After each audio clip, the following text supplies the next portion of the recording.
지여가, 안 돼! 해안 스님의 절규가 깊은 산골짜기에 울려 퍼졌습니다. 거대한 검은 황소가 3살배기 아이를 입에 물고 험한 산길을 질주하고 있었어요. 아이의 작은 몸이 황소의 거친 움직임에 따라 흔들렸습니다. 스님, 도와주세요. 지역이의 울음소리가 점점 멀어져 갔습니다. 70이 넘은 늙은 스님은 있는 힘을 다해 뒤쫓았지만 빠르게 달리는 황소를 따라잡을 수 없었어요. 부처님, 제발 지여기를 지켜주세요. 하지만 과연 이 황소는 정말로 아이를 해치려는 것일까요? 아니면 우리가 모르는 다른 이유가 있는 것일까요? 때로는 가장 무서워 보이는 것이 실제로는 가장 자비로운 마음을 품고 있을 수도 있습니다. 지금부터 여러분께 들려드릴 이야기는 진정한 자비가 무엇인지, 그리고 모든 생명에 깃든 불성의 신비로운 힘에 대한 감동적인 이야기입니다. 새벽 종소리가 깊은 산골짜기에 은은하게 퍼져나갔습니다. 해동사의 아침은 언제나 이렇게 고요하고 평화로웠죠. 70이 넘은 해안 스님은 법당에서 예불을 마치고 나와 마당을 둘러보았습니다. 봄 기운이 완연한 4월의 아침 공기가 가슴 깊숙이 스며들었어요. 지여가 어디 있니? 스님의 다정한 목소리에 응답하듯 아이의 깔깔거리는 웃음소리가 대웅전 뒤편에서 들려왔습니다. 3살배기 지여기가 마당 한켠에서 나비를 쫓아다니고 있었어요. 작은 손으로 허공을 휘저으며 뛰어다니는 모습이 얼마나 사랑스러운지 해안 스님의 얼굴에 미소가 번졌습니다. 지여가 이리 와서 스님과 함께 공양 준비를 하자꾸나. 네, 스님. 아이는 총총거리며 달려와 스님의 손을 잡았습니다. 새해 전 눈보라치는 겨울밤 절 문 앞에서 울고 있던 갓난아기를 발견했을 때의 기억이 아직도 생생했어요. 누가 두고 갔는지는 모르지만 하늘이 내려주신 인연이라 여기고 정성껏 키워온 아이였습니다. 스님, 저 나비가 왜 이렇게 예뻐요? 모든 생명은 다 아름답단다, 지여가. 나비도 꽃도 너도 모두 부처님의 마음을 담고 있거든. 부엌으로 향하는 길에 해안 스님은 아이의 작은 손을 꼭 잡고 걸었습니다. 지여기는 스님을 따라 걸으며 끝없이 질문을 쏟아냈어요. 부처님은 어디에 계세요? 바로 내 마음속에 계신단다. 우리 모두의 마음속에 부처님이 계시지. 정말요? 저도 부처님처럼 될 수 있어요? 물론이지. 지극정성으로 수행하면 누구나 부처가 될 수 있단다. 부엌에 도착해서 스님과 지여기는 함께 아침 공양을 준비했습니다. 지여기는 작은 손으로 쌀을 씻고 해안 스님은 나무를 다듬었어요. 아이의 서투른 손짓이 귀여워서 스님은 자꾸만 웃음이 나왔습니다. 스님, 제가 잘하고 있어요? 아주 잘하고 있구나. 마음을 다해서 하는 일은 모두 공덕이 된단다. 공덕이 뭐예요? 좋은 마음으로 하는 모든 행동이 공덕이야. 지여기가 지금 하는 것처럼 말이지. 아침 공양을 마친 후 두 사람은 마당에 나와 앉았습니다. 지여기는 스님의 무릎에 기대어 앉아 스님이 들려주는 이야기에 귀를 기울였어요. 멀리서 꾀꼬리 소리가 들려오고 봄바람이 살랑살랑 뺨을 스쳤습니다. 스님, 저희 절에는 왜 다른 사람들이 안 와요? 산이 깊어서 그렇단다. 하지만 가끔 마을 사람들이 올라오곤 하지. 실제로 해동산은 첩첩산 중 깊숙한 곳에 자리 잡고 있었습니다. 가장 가까운 마을까지도 1시간은 좋게 걸어야 하는 거리였어요. 그래서 이곳은 더욱 고요하고 평화로웠지만 때로는 외로움도 느껴졌습니다. 지여가 혼자서도 무섭지 않니? 아니에요. 스님이 계시잖아요. 그리고 부처님도 계시고요. 아이의 맑은 대답에 해안 스님은 가슴이 따뜻해졌습니다. 이 아이야말로 진정한 보살의 마음을 가지고 있는 것 같았어요. 순수하고 맑은 마음으로 모든 것을 받아들이는 모습이 부처님 말씀 그대로였습니다. 저녁 무렵 두 사람은 함께 산책을 나섰습니다. 절 주변의 산길을 천천히 걸으며 지혁이는 온갖 질문을 했어요. 스님, 산에는 무슨 동물들이 살아요? 여러 동물들이 살지. 토끼도 있고 다람쥐도 있고 새들도 많이 있단다. 무서운 동물은 없어요? 모든 동물들은 우리와 같은 생명이야. 무서워할 것 없다. 다만 서로 존중하고 조심해야 하지. 해가 저물어가는 산사의 저녁은 더욱 평화로웠습니다. 해안 스님과 지혁이는 손을 맞잡고 절로 돌아왔어요. 내일도 이런 평온한 하루가 계속되기를 두 사람 모두 바라고 있었습니다. 다음 날 아침 해안 스님은 평소보다 일찍 일어났습니다. 뭔가 마음이 묵직하고 답답한 느낌이 들었어요. 창문을 열어 바깥 공기를 마시니 새벽 안개가 자욱하게 깔려 있었습니다. 부처님, 오늘도 평온한 하루가 되기를 기도드립니다. 법당에서 예불을 드리던 중 지혁이가 잠에서 깨어 총총 뛰어왔습니다. 스님, 안녕하세요. 지혁아, 안녕. 잘 잤니? 네.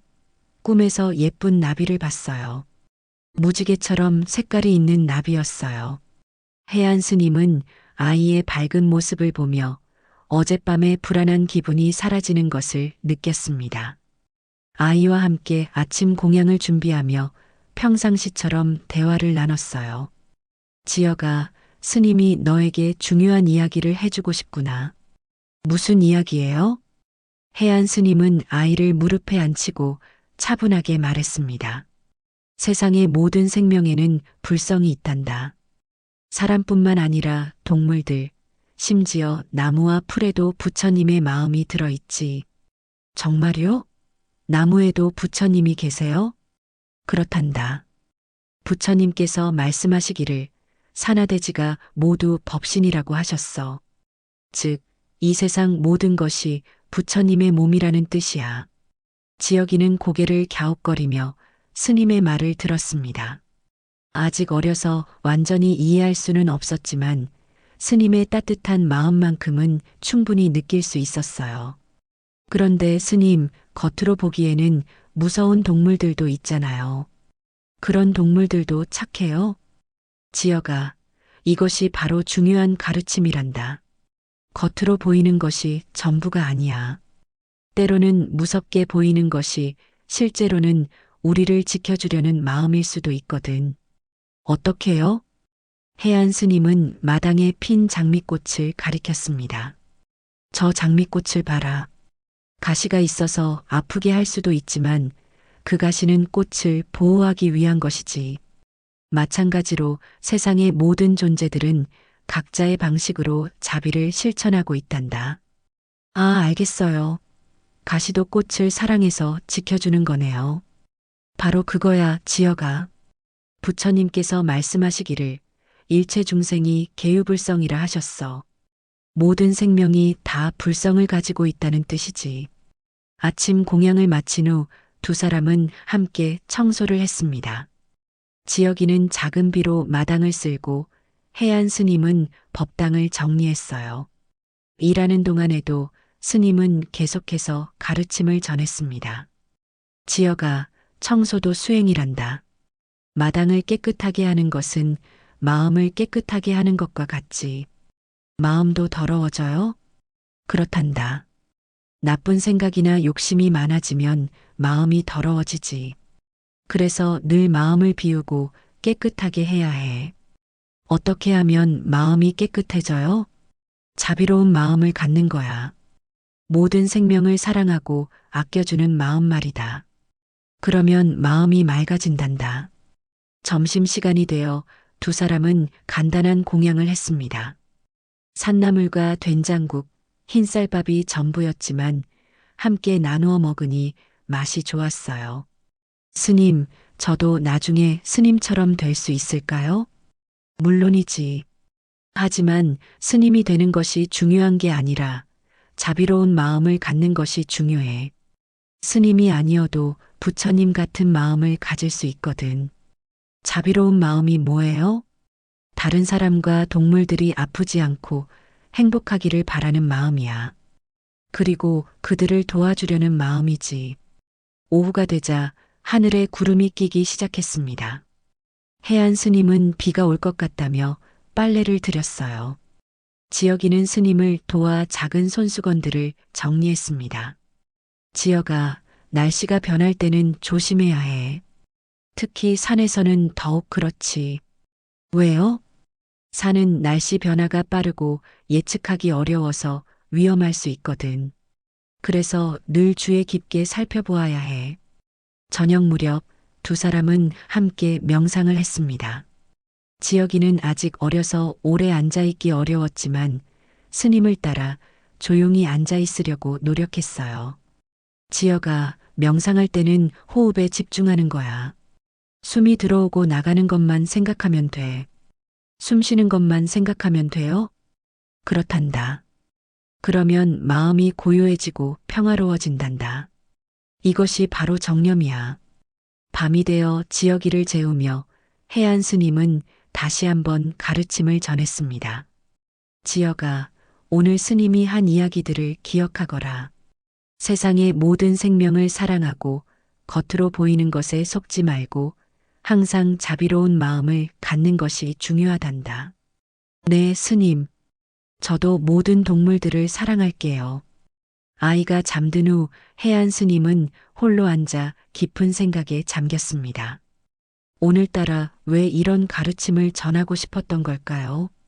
마치 무언가 중요한 일이 일어날 것 같은 예감이 들었습니다. 며칠이 지나 어느 화창한 오후였습니다. 해동사에는 평소와 다름없는 평화로운 시간이 흐르고 있었어요. 해안 스님과 지혁이는 함께 텃밭에서 봄나무를 뜯고 있었습니다. 스님, 이 나물은 어떻게 먹어요? 이건 달래란다. 된장에 찍어 먹으면 아주 맛있지. 두 사람이 나무를 캐고 있을 때 산 아래에서 발걸음 소리가 들려왔습니다. 마을에서 누군가 올라오는 모양이었어요. 잠시 후 김서방과 그의 아내 박씨가 숨을 헐떡이며 나타났습니다. 스님, 안녕하세요. 어서 오세요.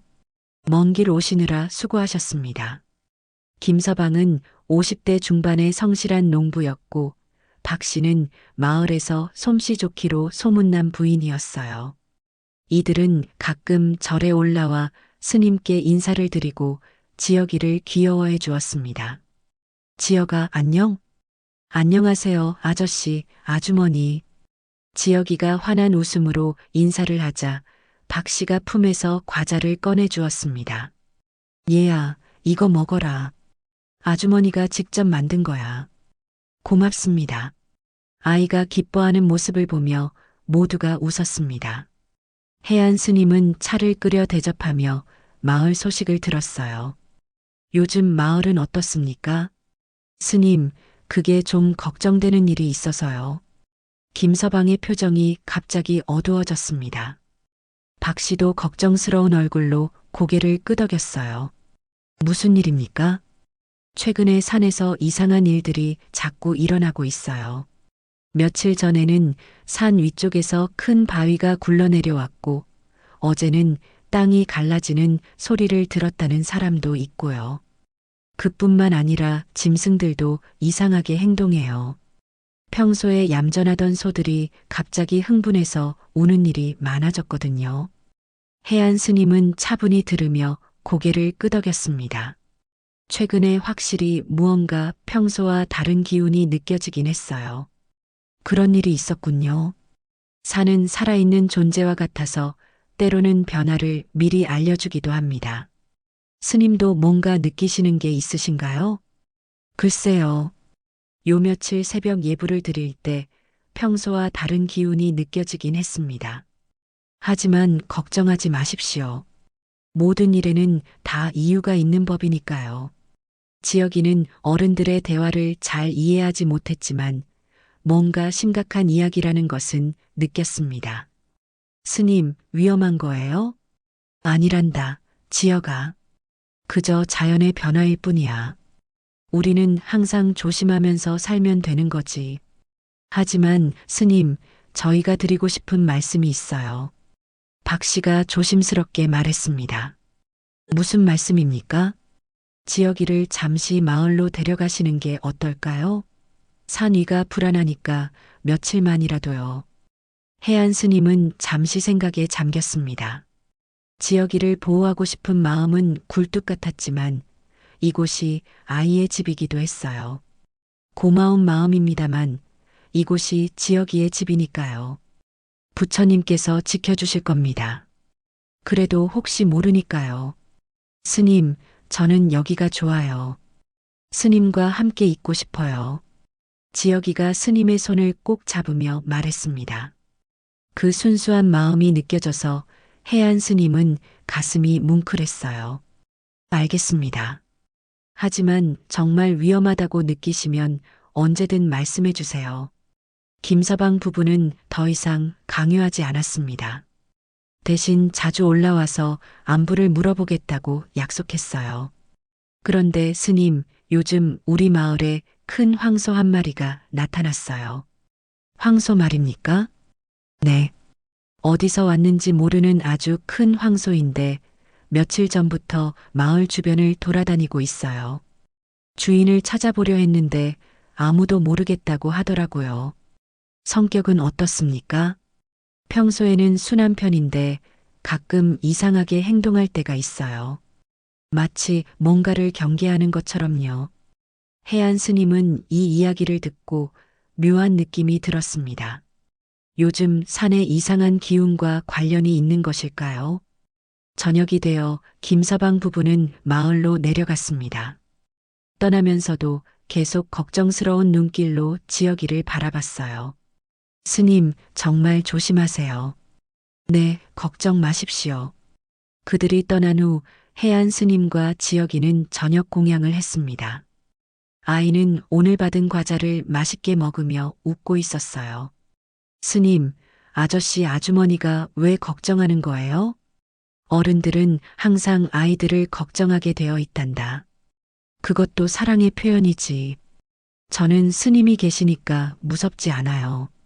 밤이 깊어가며 해안 스님은 홀로 마당에 나와 하늘을 올려다봤습니다. 별들이 유난히 밝게 빛나고 있었지만 마음 한켠에는 불안한 기운이 가시지 않았어요. 부처님, 지혁이를 지켜주시옵소서. 스님은 마음속으로 간절히 기도했습니다. 내일도 평온한 하루가 되기를 바라면서요. 다음 날은 유난히 화창한 봄날이었습니다. 아침부터 따뜻한 햇살이 절마당에 가득했고 벚꽃이 흐드러지게 피어 있었어요.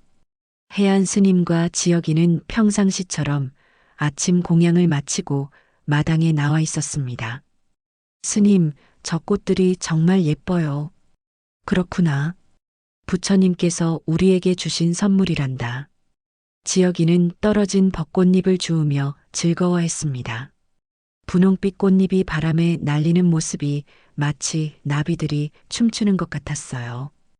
해안 스님은 평화로운 이 순간이 영원히 계속되기를 바랐습니다.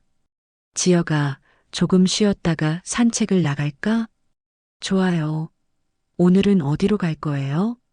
뒷산 대나무 숲까지 다녀오자. 죽순이 나왔을 거야. 두 사람은 도시락을 싸서 산책을 나설 준비를 했습니다. 지혁이는 작은 바구니를 들고 신이 나서 뛰어다녔어요. 스님, 빨리 가요. 천천히 가자, 지혁아. 급하면 다칠 수 있어. 절에서 500m쯤 떨어진 곳에 대나무 숲이 있었습니다. 그곳은 해안 스님이 자주 명상을 하러 가는 곳이기도 했어요. 대나무들이 바람에 부딪히며 내는 소리가 마음을 평온하게 해주었습니다. 와, 대나무가 정말 크네요.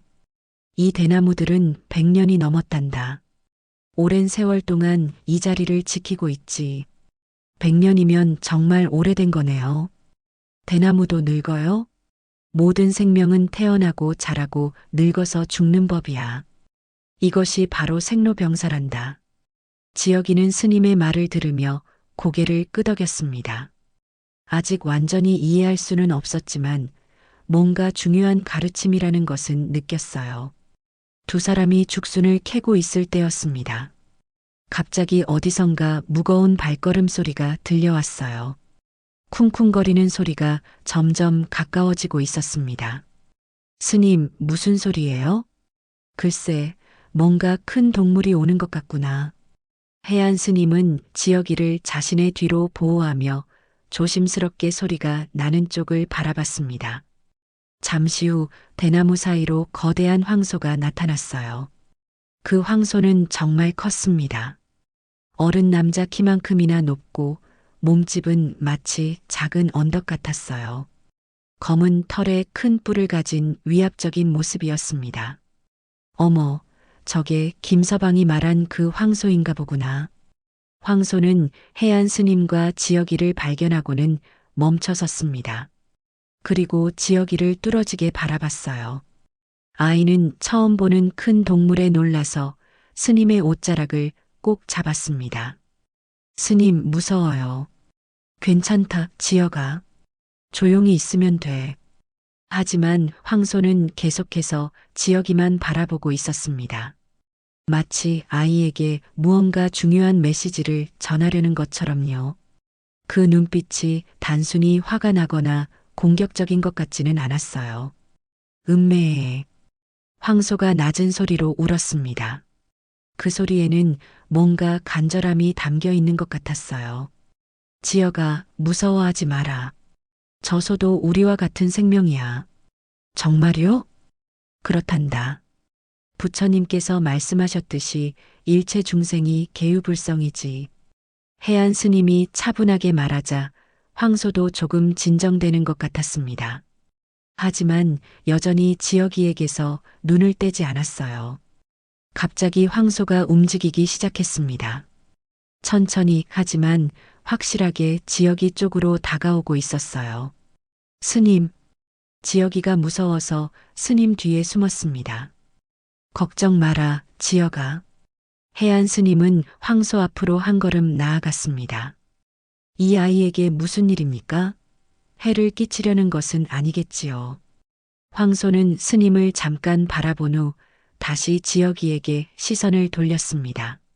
그리고는 갑자기 빠른 속도로 다가왔어요. 아, 모든 일이 순식간에 일어났습니다. 황소가 지혁이에게 달려들었고 아이를 입에 물었어요.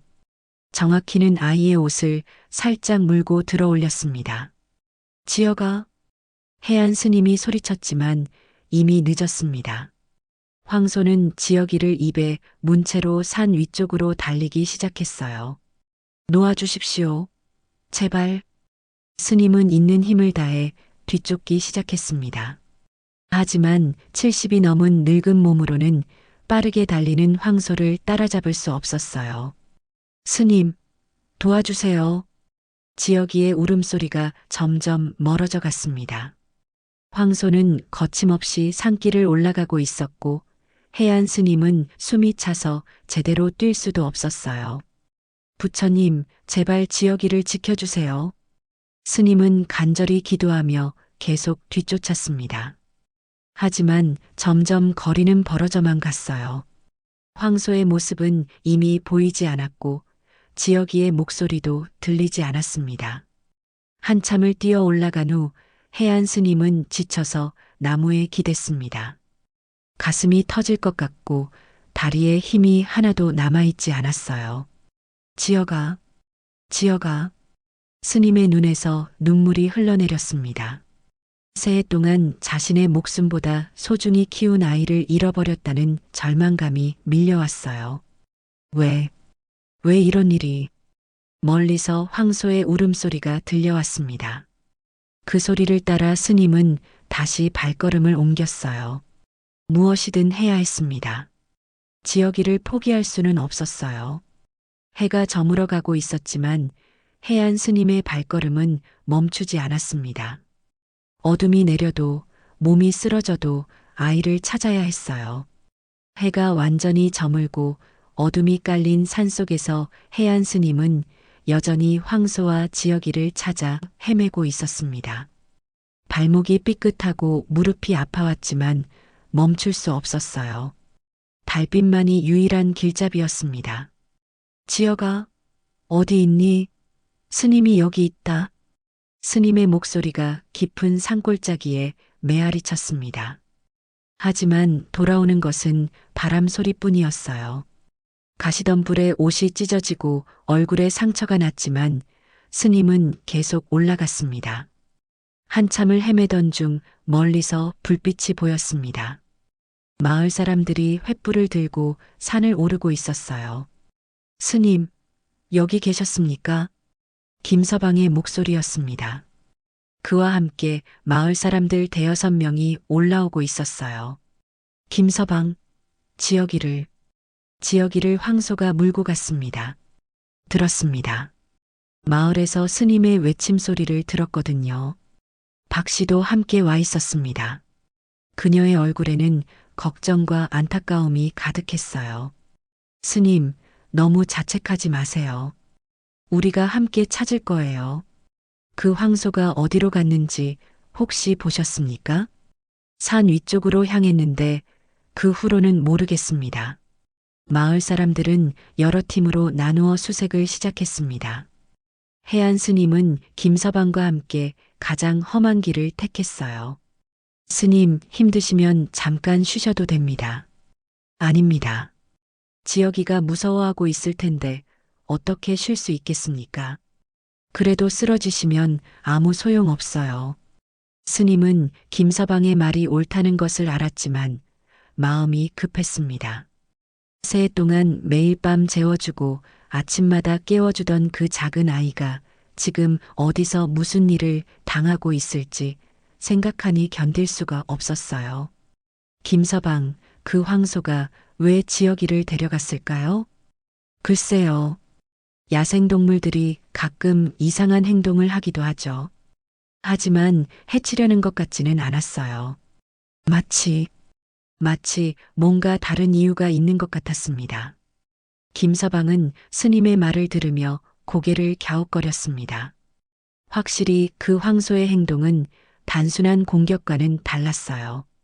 밤새도록 수색이 계속되었지만 황소와 지혁이의 흔적을 찾을 수 없었습니다. 새벽이 되자 몸살이 났는지 해안 스님이 비틀거리기 시작했어요. 스님, 정말 쓰러지시겠어요. 잠깐만 쉬세요. 안 됩니다.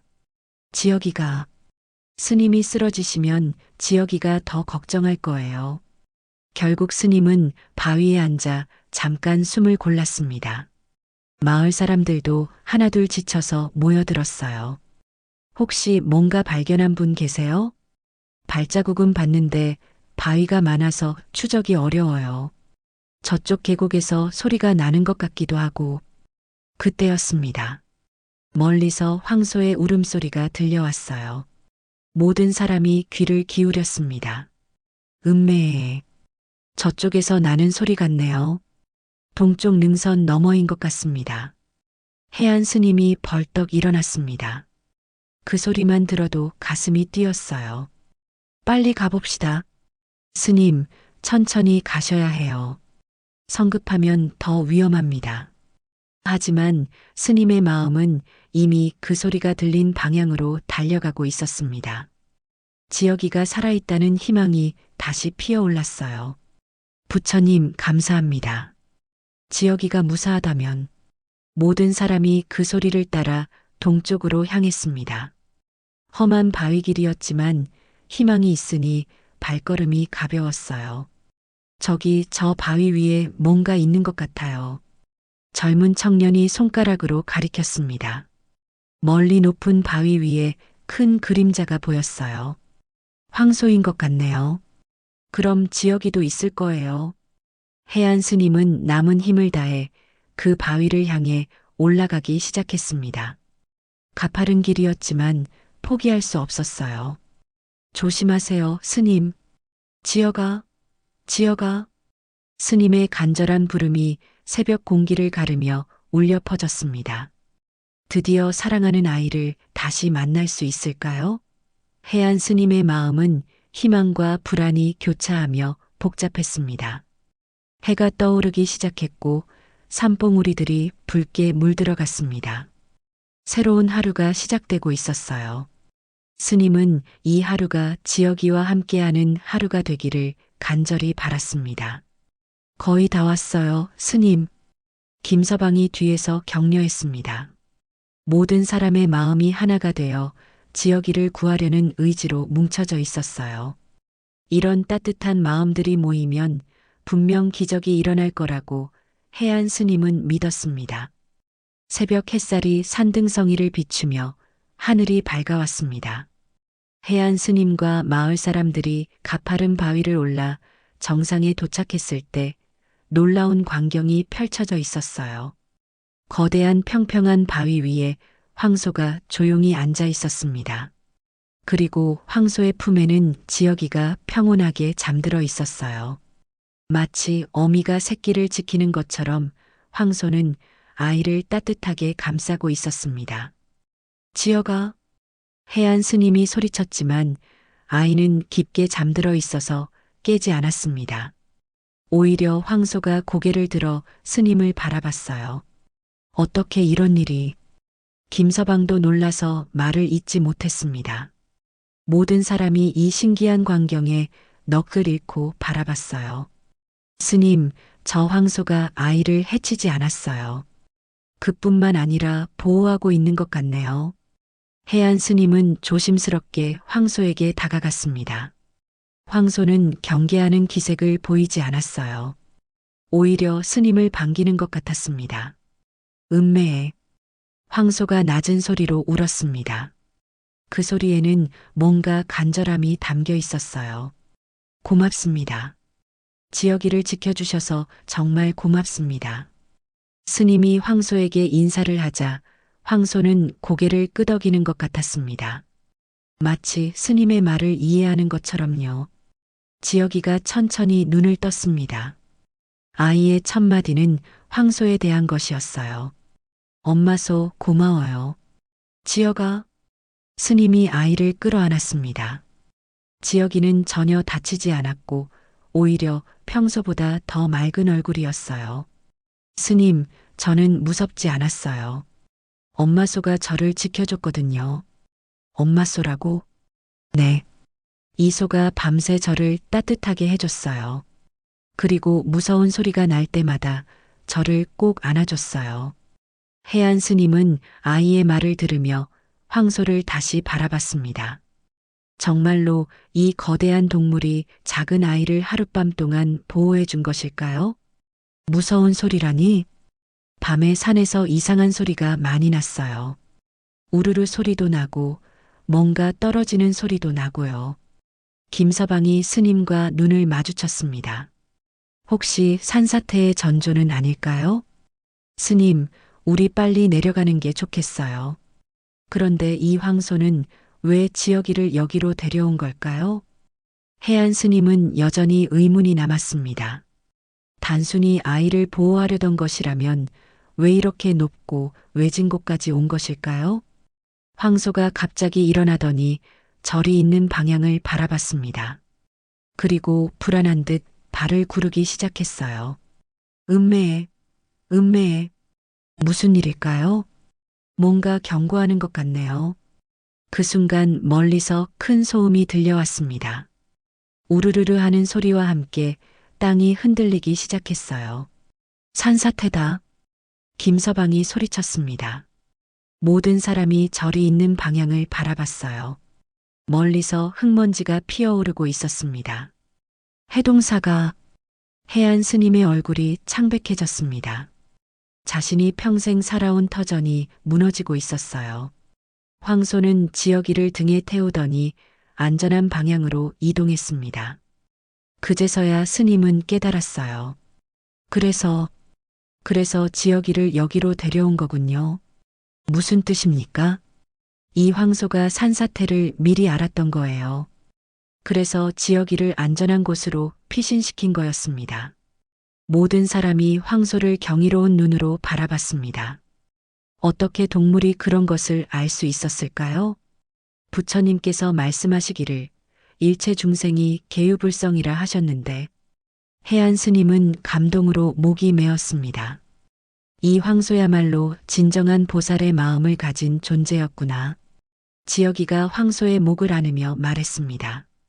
엄마소, 정말 고마워요. 저를 구해줘서요. 황소는 아이의 머리를 살짝 핥아주었습니다.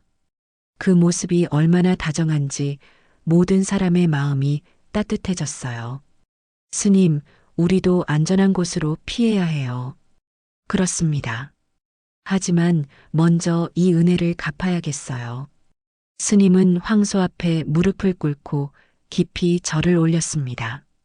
부처님처럼 자비로운 마음을 가진 당신께 깊이 감사드립니다.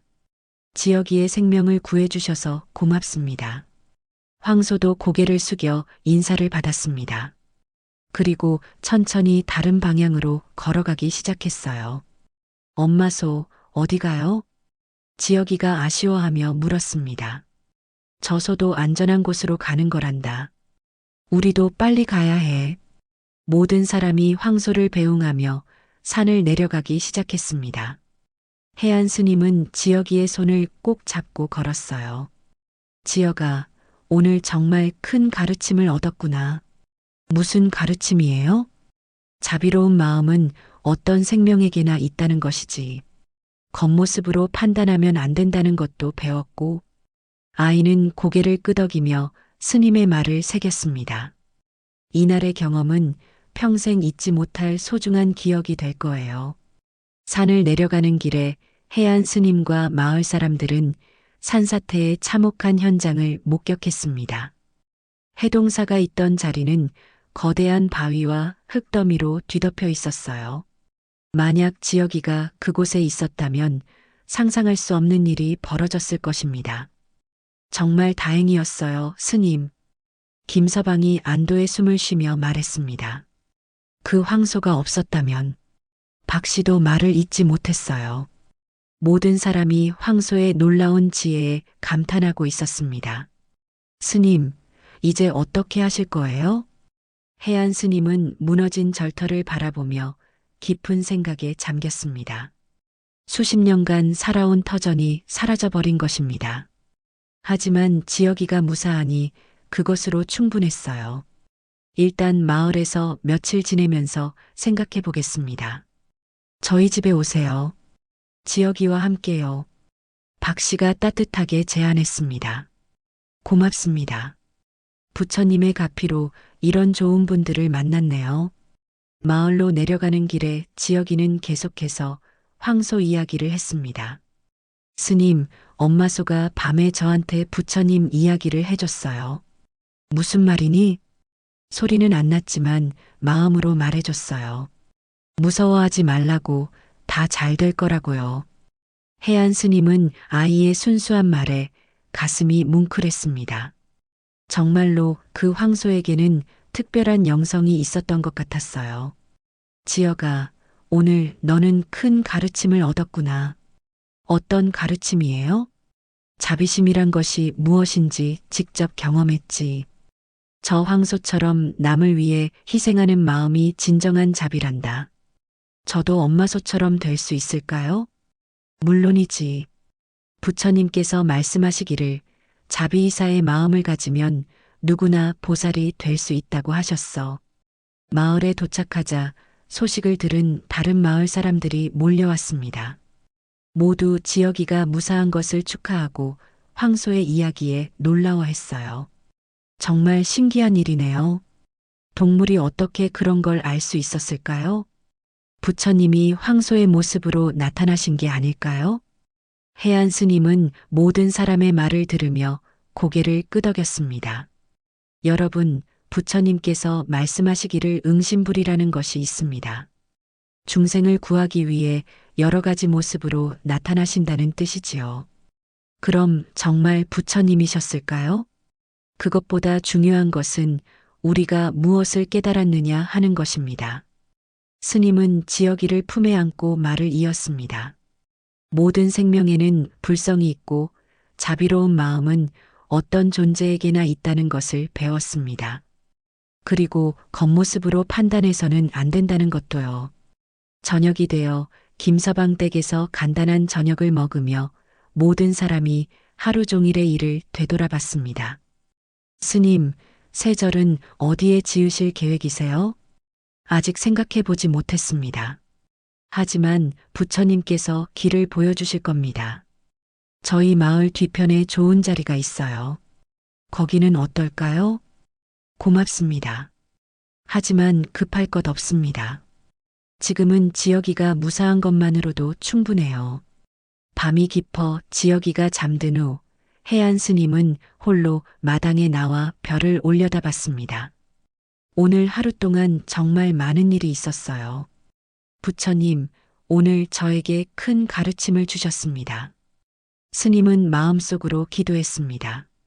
그 황소를 통해 진정한 자비가 무엇인지 보여주셨고 모든 생명의 불성을 깨닫게 해주셨습니다. 멀리서 황소의 울음소리가 들려오는 것 같았습니다. 아니면 바람 소리였을까요? 해안 스님은 미소를 지으며 그 소리에 귀를 기울였어요. 고맙습니다, 보살님. 스님은 황소가 있을 방향으로 합장을 했습니다. 오늘 만난 그 황소는 분명 평범한 동물이 아니었어요. 진정한 보살의 마음을 가진 존재였습니다. 이날 밤 해안 스님의 꿈에는 황소가 나타났습니다. 황소는 부드러운 목소리로 말했어요. 스님, 모든 일에는 이유가 있습니다. 절이 무너진 것도, 지역이를 구한 것도, 우리가 만난 것도 모두 인연이지요. 그 인연이 무엇입니까? 자비로운 마음을 전하라는 부처님의 뜻입니다. 지역이를 통해 더 많은 사람들에게 진정한 가르침을 전하십시오. 스님이 눈을 떴을 때는 이미 새벽이었습니다. 꿈인지 현실인지 모를 만큼 생생한 경험이었어요. 해안 스님은 새로운 각오를 다졌습니다. 며칠이 지난 후 해안 스님은 마을 사람들과 함께 무너진 절터를 정리하러 갔습니다. 지역이도 함께 따라갔어요. 산사태로 많은 것이 파괴되었지만 다행히 대웅전의 불상은 무사했습니다. 부처님께서 지켜주셨네요. 김서방이 먼지를 털어내며 말했습니다. 그렇습니다. 이것도 큰 은혜지요. 해안 스님과 마을 사람들은 힘을 합쳐 절터를 정리했습니다. 며칠간의 작업 끝에 임시 법당을 만들 수 있었어요. 스님, 저희가 도와서 새 절을 지어드릴게요. 고맙습니다. 하지만 너무 큰 것은 필요 없어요. 작고 소박한 것이면 충분합니다. 복구 작업 중에 지역이는 황소를 찾아 주변을 돌아다녔습니다. 스님, 엄마 소는 언제 다시 올까요? 글쎄, 지역아. 아마 필요할 때 다시 나타날 거야. 저는 엄마 소에게 고맙다고 인사하고 싶어요. 그런 마음이 이미 전해졌을 거란다. 일주일 후 임시 법당에서 첫 번째 예불을 드리는 날이었습니다. 마을 사람들이 모두 참석해서 황소의 은혜에 감사하는 마음으로 공양을 올렸어요. 오늘은 특별한 공양을 올리겠습니다. 해안 스님이 말했습니다. 지역이를 구해준 그 황소님께 감사의 마음을 전하는 공양입니다. 법당 앞마당에 제단을 차렸습니다. 정성껏 지은 밥과 깨끗한 물, 그리고 신선한 풀을 올렸어요. 위대한 보살님, 작은 아이의 생명을 구해주셔서 깊이 감사드립니다. 해안 스님이 삼배를 올렸습니다. 지역이와 모든 마을 사람들도 함께 절을 했어요. 부처님께서 말씀하시기를 보은이야말로 수행자의 첫 번째 덕목이라 하셨습니다. 오늘 우리는 그 가르침을 실천합니다. 공양을 올리는 중에 멀리서 익숙한 울음소리가 들려왔습니다. 음매에 모든 사람이 그 소리 쪽을 바라봤습니다. 산 너머로 황소의 모습이 보였어요. 엄마 소다. 지역이가 기뻐하며 소리쳤습니다. 황소는 멀리서 이들의 모습을 지켜보고 있었습니다. 마치 공양을 받는다는 듯이 고개를 숙이더니 천천히 다른 방향으로 사라져 갔어요. 고마워요, 엄마소. 지혁이가 두 손을 모아 합장하며 인사했습니다. 그 순수한 마음이 모든 사람의 가슴을 따뜻하게 했어요. 지혁아, 저 보살님 덕분에 우리는 큰 깨달음을 얻었단다. 어떤 깨달음이에요? 자비로운 마음은 어떤 존재에게나 있다는 것이지. 그리고 진정한 사랑은 자기를 희생해서라도 남을 지키는 것이라는 걸 배웠어. 해안 스님은 아이를 무릎에 앉히고 말을 이었습니다. 부처님께서 말씀하신 무연대비의 참뜻을 직접 보여주셨지. 무연대비가 뭐예요? 아무 조건 없이 모든 생명을 사랑하는 마음이란다. 저 황소처럼 말이야. 공양을 마친 후 모든 사람이 함께 차를 마시며 이야기를 나누었습니다. 앞으로 이 이야기를 후손들에게 전해야겠어요. 그렇죠. 정말 신기하고 감동적인 일이었어요. 해안 스님은 모든 사람의 말을 들으며 새로운 다짐을 했습니다. 여러분, 저는 앞으로 이 가르침을 더 많은 사람들에게 전하고 싶습니다. 모든 생명의 불성과 자비로운 마음에 대해서 말이지요. 좋은 생각이에요, 스님. 지혁이와 함께 여러 곳을 다니면서 이 이야기를 전하겠습니다. 한 달 후 새로운 작은 절이 완성되었습니다. 자비사라는 이름을 지었어요. 황소의 자비로운 마음을 기리기 위해서였습니다. 절 마당에는 황소의 모습을 조각한 작은 석상도 세웠습니다. 지혁이가 매일 그 앞에서 인사를 했어요. 엄마소, 안녕하세요. 오늘도 감사합니다. 어느 날 저녁 해안 스님과 지혁이가 산책을 나갔을 때 멀리 언덕에서 황소가 평온하게 풀을 뜯고 있는 모습을 보았습니다. 스님, 저기 엄마소예요. 그러네. 저렇게 평화롭게 지내고 있구나.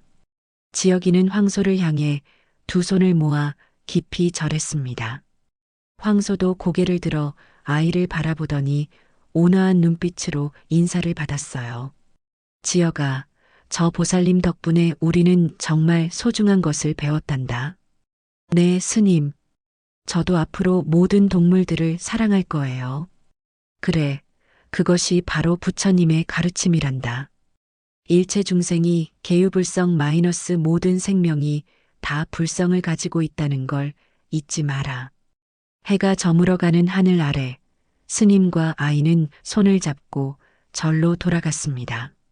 멀리서 황소의 평화로운 모습이 보였고 새로 지은 자비사에는 따뜻한 불빛이 켜져 있었어요. 그날 밤 지혁이는 스님에게 말했습니다. 스님, 저는 정말 행복해요. 엄마소가 저를 지켜줘서요. 그래, 지혁아. 우리 모두는 서로를 지켜주며 살아가는 거란다. 그것이 바로 자비로운 삶이지.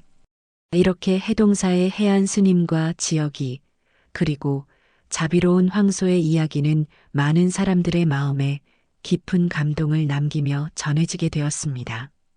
진정한 자비와 사랑이 무엇인지를 보여준 아름다운 이야기로 말입니다.